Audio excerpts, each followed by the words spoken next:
Felix, our grandson, who's a wonderful fellow and very able to do everything, he brought his charger. We ate off of these big chargers made of our Ishkabibble chargers because we had mussels and broth for Thanksgiving.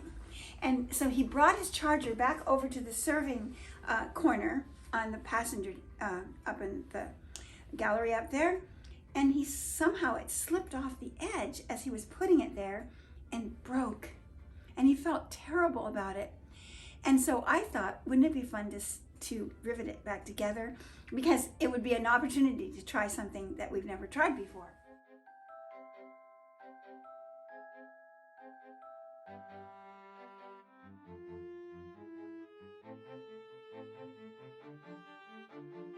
It's a book about dinner dishes made of ceramic. And do you know, by the way, why they call it China? They call everything China, but not everything is China. But China is have you ever seen pictures of the tall, tall mountains in China and in Japan? They're like points. Well, those mountains, all at the top of them, are full of white clay. Why is it white? It's white because it's never made its way down through into the riverbeds below, where as it goes, it gets dirtier and dirtier and dirtier and less pure. So it picks up dead leaves and grubs and bugs and dirt and things like elements like ochre and iron and all the natural manganese, all the other colors from the rocks. And so it becomes, eventually, when it's in the riverbeds, it becomes terracotta clay. And because it's of the earth, down, and it's red clay, and it's low fire, because it's not pure. It's full of burnable elements, so it's never as hard, even after it's fired. But the clay at the top of the peaks is pure white, and it's what we call porcelain and it's very hard and dense when it's fired, and it's fired at a very high temperature. I'm being very, not telling you a lot of details, but the idea. And so anyway, when we first started coming across, Marco Polo and all the people who became the early importers, if you will, would carry ships of pottery made in China. And of course it was white because it was made from the tops of the mountains. And it was, and so now we call, did you hear that? That was our cuckoo clock. Next time it comes near an hour, I'll let you see the cuckoo. But anyway, so as it came across all the way to America, it was just called China. We just call everything China. But so how to mend China, it could be anything. And so the other, on Thanksgiving, oh, here, I'll show you. Here, this one's called Riveting, this chapter. And it has all kinds of tools and ways that you can rivet your china together. The first time I ever saw riveted china was, these are different things. See those two little holes and those two little holes, and those are on the back side of the charger, the plate. And you drill the holes, and then you basically put in a brass or a bronze or a copper or even a silver staple. See, doesn't that kind of look like a staple? And you hug the two places together with that, and put it in deep. And because they're at an angle, they can't come out.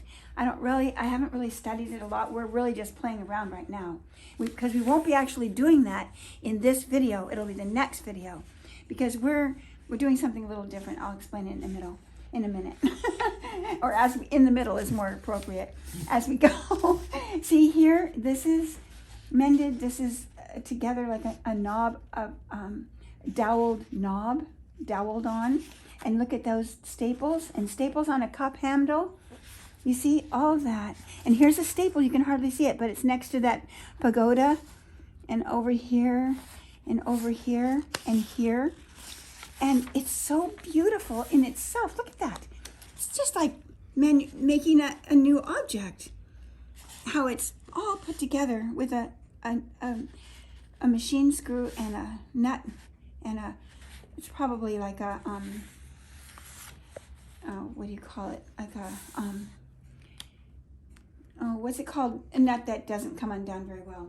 You know, and this is Bob. In case you haven't met Bob before, Bob comes to Yankee, and he and his wife, Emily, whose fingers every once in a while you may get to be in contact with if she makes a mistake and holds the camera with her fingers in the lens.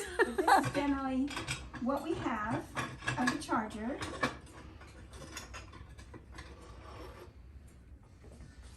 See, there it is. And we're going to try, Bob and I are going to try to rivet it together, but we're kind of doing a new imagination that is gluing it together, because nowadays, back in the day, they didn't have such good glues. And now they have some very good glues. And we go to this wonderful little shop called Brownies here. We've been there before, if some of you watched our other videos. And they sell to people who make models. They sell all kinds of very fine glues. And so we found a glue that we think works really well. So we're going to glue it together, and then we're going to turn it and do the riveting the next video, because we have to wait many hours and days for the glue to come to its full maturity. Now, this reminds me of something I should show you. You'll get a kick out of it, I think. When we had our dogs, Mr. Brown and Pinky, Mr. Brown was quite a character. He was a standard wire-haired dachshund, which you almost never see in America. I think I've seen one in the whole archipelago of New York City. And Mr. Brown. And so they're a rare dog in America. And so he's very long, but he has only wee short legs. And he loved human food. And one time he jumped up with those little short legs. He jumped up onto a dresser, not a tall one like this, but like this high, and ate a whole pie. And one time he ate a whole cake, chocolate cake, and he just loved it, and he had no after effects. He was so rugged. And then this time, left on the table was the butter house. And those of you who collect MacKenzie-Childs pottery know that we call the butter server, we call it a butter house. And he knew there was butter in there, and we were gone. And so, wait, come here. You can come with me and I'll show you. I mended the tablecloth that he climbed and ate his way through to get it off. Okay. So, I think it's in here somewhere, because I just ran across it the other day. Wait a minute.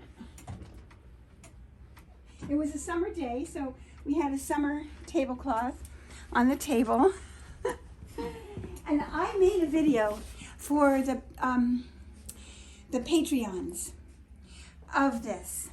So, but everybody else hasn't seen it, so I thought it would be fun to show it to you. Now, do you see? Look, I don't know, I might be in the way. Can you see it through the light? Yes, you can see my mends. Okay, so he bit holes in it all the way up. See, from the bottom corner, do you see that one down there, the biggest one down there? And all the way up the side of the tablecloth, and inch by inch, he was able to bring the butter house to the edge of the table. And then by mistake, the butter house fell over the edge of the table and splattered all over the floor. When I came home and I saw the butter was all licked up, and the butter house was in a mess. So I sat down at the desk and I started to mend it. And all I had was black glue. Let's see, it's not in here. I think it's in here. Yeah. Okay. And you know what? This was what we called the bistro collection, because it was white and nobody was ever, at that time, they were all doing our colorful things. And then we just started tricking people and making white things. Not tricking, but making a new idea. So I glued it together with the black glue. And I actually like it better now than I ever did as all white. And I lost a piece. So Bob, if we lose a piece, we can put whatever we want in it. Yeah. See this one? This one has a screw that was on the desk, and it's got kind of a buttery color, which is the same color as the engine of Yankee. And Richard saw me use it, and he said, Victoria, that comes from the engine. The whole engine's probably going to fall apart now. But doesn't it look kind of great in here? So it has this wonderful story, and so the kind of glue that we have now doesn't have like bulk to it, right, Bob? Yeah, so it probably won't show except where we have missing parts. Yeah. And this was actually black. It was some kind of glue that I think Weld sometimes makes black glue. What's it called? JP Weld or something? That. JP Weld, yeah. Yeah. So it might have been that. Anyway, or I might have mixed something into it to thicken it up. I don't know. We just do whatever.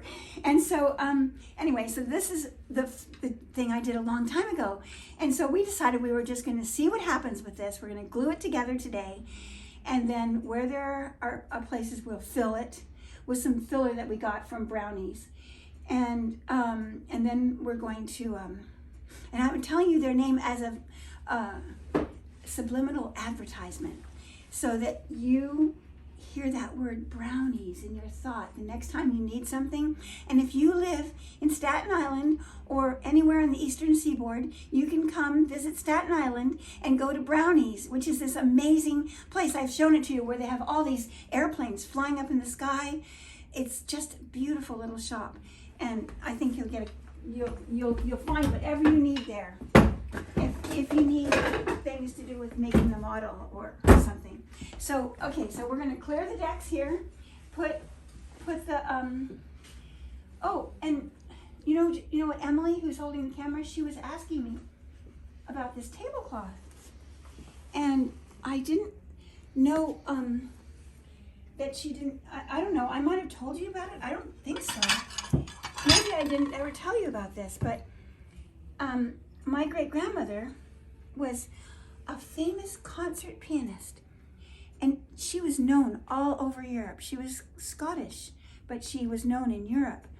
And at one point, she and my dad's youngest aunt, Aunt Marion, moved to Nice, where she played with the French orchestras and operas for years. And when she left, all the artists and producers and whoever was to do with the music world had a party for her, and they signed the tablecloth that they were eating at or serving from. Look at it. Here's Marie Paul. I don't know how to say the French way, but all these people are signatures, and my great-grandmother's maid embroidered them all for her to have in color for a keepsake. Isn't that precious? And you know what? We did that one time from this, inspired by this. When the general manager of our company, Julie Umbach, adopted, she wasn't Julie Umbach then, that's her married name. Anyway, she adopted a puppy. And so I bought a receiving blanket for the puppy, and we had a little puppy party, and we all signed the receiving blanket. And our maid used my embroidery floss, of which someday I'll have to show you. I have a treasure of embroidery floss, all in perfect color packages in order. And anyway, she embroidered all the signatures for her puppy, and so she has this receiving blanket. So anyway, it's a really fun idea that you might want to try sometime. Okay, so here we go. I'm gonna just put old rag towels on here so that it doesn't mess up the tablecloth, even though, I mean, it's about time to change it anyway. But okay, so we'll get to work here, and we just use, rag towels for everything. I don't know if you all do, but they're very, towels are so great. Even if they get marred, you can use them. I think I'll put this double since it's right here and we don't really need much area around it, That right? should be good. Okay, so anyway, Bob has been in a couple, at least, of other videos, and he's filmed videos, and we have videos that we've made that we haven't turned into videos yet. But maybe this one will actually turn all the way into a video. So here we go. We're going to start with the gluing. Oh, we didn't get the glue. I'll go get the glue. I'll get Okay. the insecure glue. Okay, Bob. Okay, everybody talk amongst yourselves. You can go away for now and come back in a minute.